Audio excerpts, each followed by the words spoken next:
Hello student. अब इस time पे काफ़ी लोगों की प्रिपरेशन बहुत अच्छी चल रही होगी, काफ़ी लोगों की प्रिपरेशन थोड़ा सा गड़बड़ हो चल रही होगी, काफ़ी लोगों को पता नहीं चल रहा होगा कि अब क्या पढ़ें, है ना। तो बहुत सारे आप स्ट्रेटेजी वीडियोस भी देखते होंगे। अब होता क्या है कि जब आप बहुत ज़्यादा स्ट्रेटेजी वीडियोस देखते हो ना, उस वजह से आप थोड़ा सा कंफ्यूज हो जाते हो।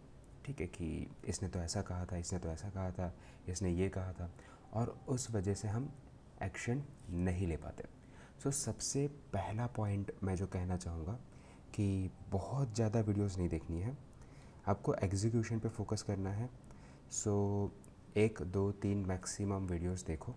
आपको कहीं पे भी डाउट आता है रिलेटेड टू द क्या कहते हैं स्ट्रेटेजी, तो आप एक मैक्सिमम 3 वीडियोस देखो और वहाँ से डिसाइड करो कि करना क्या है, पहली बात। ठीक है। अब काफ़ी लोगों का तो मैं यहाँ पे मेंशन कर देता हूँ कि 3 वीडियोस देखो, ठीक है, पहली बात। ना द नेक्स्ट थिंग इज़ कि ये तो बात हो गई इसकी। अब हो क्या रहा होगा ना कि जैसे कि काफ़ी लोगों ने बहुत सीरियसली नहीं पढ़ा होगा, कभी कॉलेज एग्ज़ाम आ गई होगी और अब थोड़ा सा सोच रहे होंगे कि हाँ चलो करते हैं, करना चाहिए। ठीक है। अगर आप देखोगे तो अब आपके पास 15 अक्टूबर है आज, ठीक है, 15 अक्टूबर है। सो मैं जनरली कैसा मानता हूँ पता है, मेरा जो कैलकुलेशन मैं जब बताता हूँ तब मैं हमेशा एक चीज़ इस तरीके से बताता हूँ स्टूडेंट्स को कि आप ऐसे बॉक्स बना लो सबसे पहले। ठीक है, उससे क्या हो जाता है कि एक आइडिया आ जाता है। मान लो ये अक्टूबर, नवंबर, दिसंबर और जनवरी। ठीक है, ये आपके पास यहाँ पर है। अब आपको क्या करना है, जैन में तो देखो, अगर आप अभी सीरियस हो तो बहुत ज़्यादा अच्छी बात है, वरना कुछ कुछ दिसंबर में सीरियस होंगे। ठीक है, तो उनके लिए डिफ़िकल्ट हो जाएगा, मतलब उसके लिए फिर दूसरी स्ट्रेटेजी होगी, है ना। तो और आपकी वीकनेस और स्ट्रेंथ के हिसाब से भी थोड़ी सी स्ट्रेटेजी बदलती है, इसलिए मैं उसके पीछे का लॉजिक भी बताता हूँ कि मैं कोई भी चीज़ अगर बता रहा हूँ तो उसके पीछे का लॉजिक क्या है। ठीक है। सबसे पहले तो अगर इस स्टेज पे हो तो मैं सबसे ज़्यादा कहूँगा कि जो मॉक है ना, मतलब लास्ट में यहाँ पे ये वाले पार्ट पे मॉक जितना हो सके उतना करना है। ठीक है। लॉजिक क्या है कि जितना भी आपने यहाँ तक पढ़ा है उसका यहाँ पे यूज़ हो रहा है।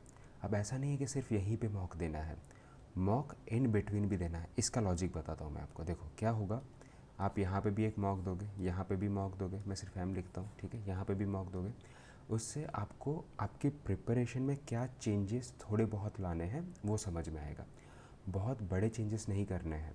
ठीक है, मतलब आपकी पढ़ाई के स्टाइल में, आपके अप्रोच में, वो सब चीज़ें आप इन इन छोटे छोटे मॉक से, मतलब इन मॉक से सीखोगे।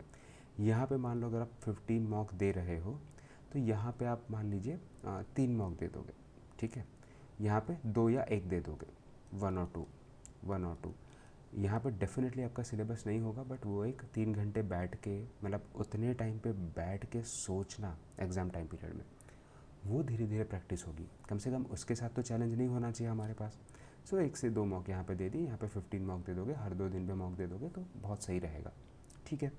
तो पहली बात तो आपको ये प्लान करना है, यानी आपको मेंटेन करके रखना है कि हर संडे, ठीक है, फिक्स ही कर दो कि हर संडे मुझे मॉक देना ही देना है, भले ही मैंने कुछ भी ना पढ़ा हो, 3 घंटे बैठ के मैं वो देखूँगा।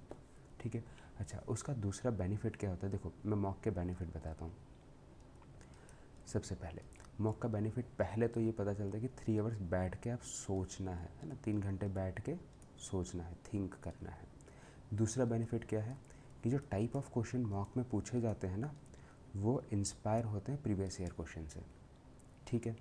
तो उससे क्या हो जाएगा कि जब भी आप उसको एनालाइज करोगे तो प्रीवियस ईयर क्वेश्चन के कॉन्सेप्ट रिवाइज हो जाएंगे। समझ पा रहे हो। तो दूसरा टाइप ऑफ क्वेश्चन जो मिलते हैं वो बहुत ऑथेंटिक क्वेश्चंस होते हैं, इसलिए जिसका भी आप मॉक लो सोच समझ के लेना कि वो किस तरीके से मॉक बना रहे हैं। समझ में आई बात। ठीक है। अच्छा, now the third thing is, mock को सिर्फ देने के लिए नहीं देना है, मॉक बहुत इंपॉर्टेंट होता है, राइट। अच्छा, अब आ जाते हैं कि चलो ये तो मॉक का हो गया, इसके पीछे का लॉजिक भी बताया कि आपको बैठ के है सोचना है। और क्या फ़ायदा होगा मॉक से, एक तो मैंने बताया कि थिंकिंग करना है, टाइप ऑफ क्वेश्चन, इसके थ्रू रिवीजन होगा। और इससे भी कहीं ज़्यादा इम्पॉर्टेंट जो फोर्थ स्टेप है वो है स्ट्रेटेजी बनानी है। ठीक है।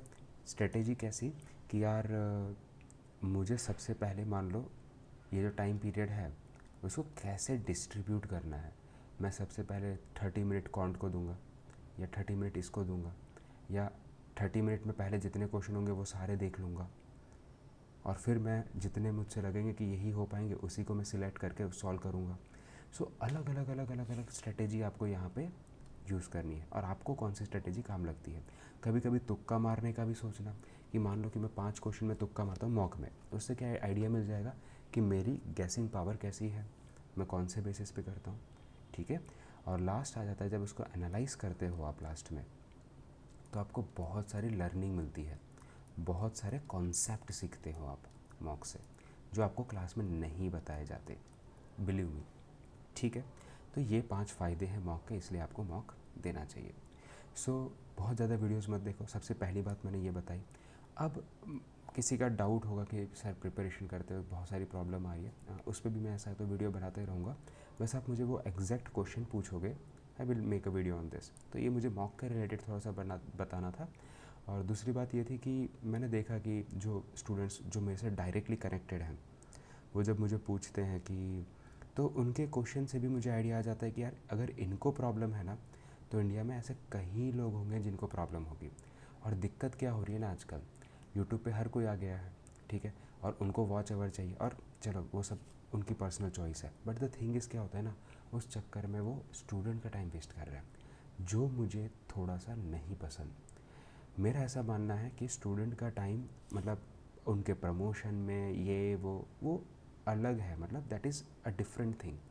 सो वो सब चीज़ों में उस वजह से क्या होता है ना, आप मान लो 1-1.5 घंटे की पूरी वीडियोस देखते हो, ठीक है, उस वीडियो को देखने में आपको पता चलता है यहाँ पे प्रमोशन, यहाँ पे प्रमोशन, बीच में कहीं प्रमोशन, और इतनी ही पढ़ाई होती है, ठीक है। उससे आपका टाइम वेस्ट होता है और आपको ऐसा लगता है मैंने बहुत कुछ पढ़ा। ड्यूरिंग द प्रिपरेशन मैंने भी यूट्यूब से ये धोखा खाया था, तो मैं बहुत अच्छे से रिलेट कर पाता हूँ, है ना। कभी कभी गलती हो जाती है, हमसे भी गलती हो जाती है, ठीक है। सो उसी से सीखते हैं, और हमेशा हम ये यही चाहते हैं कि जो हमने गलती की वो हमारे जूनियर्स ना करें, ठीक है, समझ में आई बात। सो ज़्यादा भावुक होकर यूट्यूब पे बहुत ज़्यादा टाइम स्पेंड नहीं करना है, आपको एग्जीक्यूशन पे फोकस करना है, इसलिए मैंने ये चीज़ आपको यहाँ पे बताई है। आई होप मेरा ये अप्रोच आपको पसंद आ रहा होगा। जो भी प्रॉब्लम्स है, जो भी चीज़ें हैं वो बता सकते हो। मैंने एक टेलीग्राम चैनल भी बनाया है, बट आई थिंक उसमें आप लोग कुछ पोस्ट नहीं कर पाते हो, सो आप कमेंट में बता दिया करो, मैं कोशिश करूँगा उसी टॉपिक पे उसी चीज़ पे नेक्स्ट वीडियो ला सकता हूँ, ठीक है। सो मेरी अवेबिलिटी के हिसाब से आई विल ट्राई कि मैं थोड़ा सा टाइम निकाल के, थोड़ा सा जो मुझे है कि मैं कुछ स्टूडेंट्स के लिए करूँ फ्री ऑफ कॉस्ट, तो मैं इसी माध्यम से करना चाहता हूँ, ठीक है। चलिए, all the best students, thank you so much, जय हिंद, वंदे मातरम।